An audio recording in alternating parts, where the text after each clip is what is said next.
Hey everyone, this is Nev with Uncrowned Kings. I'm here today with Aron, who was one of our Power 9 members. He recently got 10th place at a regional in Morgantown, West Virginia. First off, Aron, congratulations on doing so well at the event. What did you pilot this weekend?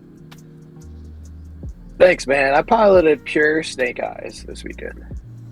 Alrighty, before we get started talking about your list, are there any shout outs you want to give or anything you want to talk about beforehand?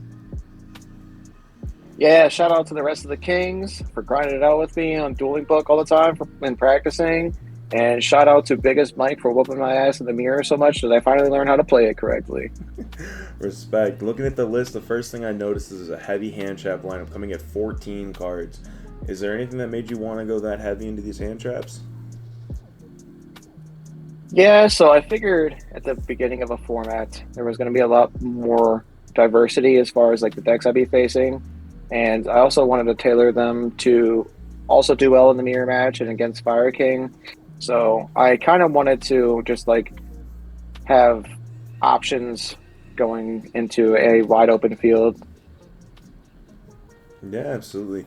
Next thing I'm noticing, you're playing two copies of Original Sinful Spoils. How did those work out for you? Well, at the beginning of the tournament, while we were testing beforehand, me and Matt, another one of our kings, we were playing games, and I was trying out the second simple for the first time, and I absolutely hated it. I drew it too often with like another copy of one of the spells. Um, but I come to realize it was like the reasoning I had with Marincess when I played that deck is having like three copies of the spells, two of the extender, one of the field spell, and so that way I could search whichever one I need when I draw the other one, and vice versa. And having the second one came up in a spicy little play we'll talk about here in a little bit. Yeah, absolutely. I actually think that Spice is about to get revealed right now because I want to move on to that side deck. I'm seeing copies of Crossout Designator and Forbidden Droplet. How'd those work out? Well, we'll start with the spice I was telling you about. So the crossout designator, that card went absolutely crazy this weekend because I knew that people were also probably going to be having the same sentiment as I was and be playing hand traps. And I knew that I could play through one, sometimes two, but sometimes like the you know the pairing of like a droll and nib or a imperm nib would be pretty detrimental. So I would like to be able to have defense against those as well as a way to negate the engines that I know that everybody's playing, which is like the Wanted and the Snake Eyes engines. And in a mirror match that I played in the final rounds, I had it set because they didn't interrupt me at all on my turn. So I was like, sweet, this card is going to be, a great interaction for their turn. And basically, the interactions came down to them only having one more line of play left, and that was Witch into Original, and they flip Original, sending Witch for cost, and I would chain Crossout Designator, calling Original, and they were like, "Hey, I think it's in your graveyard." I'm like, "I know." I'm like, "Is this fine? Does this resolve?" And they're like, "Yeah, I guess so." And I was like, "Cool." And I banished the second one from deck, and they just picked up their cards there. The Forbidden Droplets basically came in. I want to say every single time I went second against everything. I played four mirror matches and a Dragon Link and a Vanquish Soul deck and a Bird deck. Even though the Vanquish Soul and the Bird deck both, you know, have Shifter a lot of the time. Like one of the best ways to interact with that deck when they don't have Shifter up is Forbidden Droplet. And I've noticed that Forbidden Droplet is also very strong in the mirror match when they set up Borreload Savage or Baron or their Flame Rage and IP and that sort of stuff. And to remove the target for some interactions off the field and also gain value off of it was very, very impactful. Yeah, absolutely. Um, I noticed that we had talked before, and you said that one of the reasons why Droplet made it in there was because you would be able to activate it off of something like Poplar, Ash, kind of use that turn player priority after a chain resolves to use the Droplet to send the monster so they couldn't droll. That is an insanely intricate piece of knowledge that people might not pick up on, just because of how Yu-Gi-Oh does work as a game. Oh yeah, I think that's sick that you were able to do that, and quite frankly, when you told me, it blew my mind.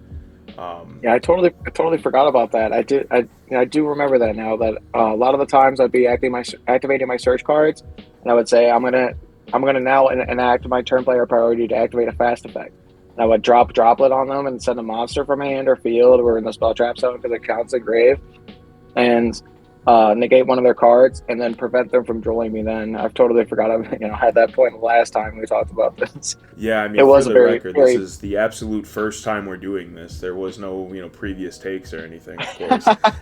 right, exactly. Yeah, we're one take Andes here, baby. Moving on to that extra deck, I think this is pretty standard. The only thing I'm noticing is you went with Underworld Goddess versus Appaloosa. You obviously sided with the Goddess this time around. What made you make that choice? Oh man, I was worried about the Talents take Appaloosa because a lot of the people I've been testing with, including you guys and Biggest Mike, they brought up the point that you set up an Appaloosa and they force the Appaloosa one time and Talents take it. The rest of your interactions are basically turned off because of the card that you gave them. And um, I found that summoning Goddess off of IP Masquerena was just absolutely so much better than even SP. I didn't summon SP Little Knight off of IP Masquerena one time in the tournament, and every time I summoned Goddess off of it, I won the game. That card was unbelievable. It's unaffected by cards that don't target it. It's so hard to out, and the Bird deck basically can't out it at all unless they hard draw the continuous spell.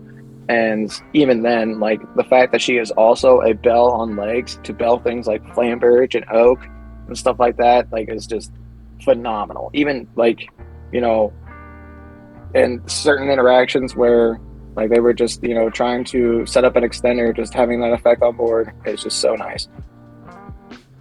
Yeah, absolutely. I mean, I think that's a sound reasoning. Personally, I'm on your side with that. I side with the Underworld Goddess over the Appaloosa.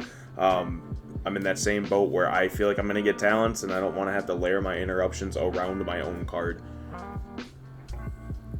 Agreed. So looking at this list together, was there anything that you wish you could have changed? I know Columbus is right up next week or this upcoming weekend, and then we're in Vegas right after. So if there's any specific text you want to keep private, we totally understand. I will say that I might, moving forward, play D Shifter in the side deck for a cross-out designated target because I really, really, really want to avoid getting my entire turn skipped because unfortunately they didn't say tribute on these cards. They say send to the graveyard for some reason. So D Shifter just ruins my day. It's got to be balanced somehow, right? I guess so, yeah. Alrighty, well, perfect. I think that wraps up everything I wanted to talk about for this list. I believe the Snake Eyes community is almost in agreement with the type of build that should be played with it being the hand trap build. Is there anything else you wanted to talk about before we let you go? I don't think so. Thanks for having me, and I'm proud to be a king, brother. Yeah, absolutely. We're proud and we love to have you. Thank you again for coming out and discussing your tournament as well as your deck list. Everyone, thank you so much for watching. We appreciate it. Good night.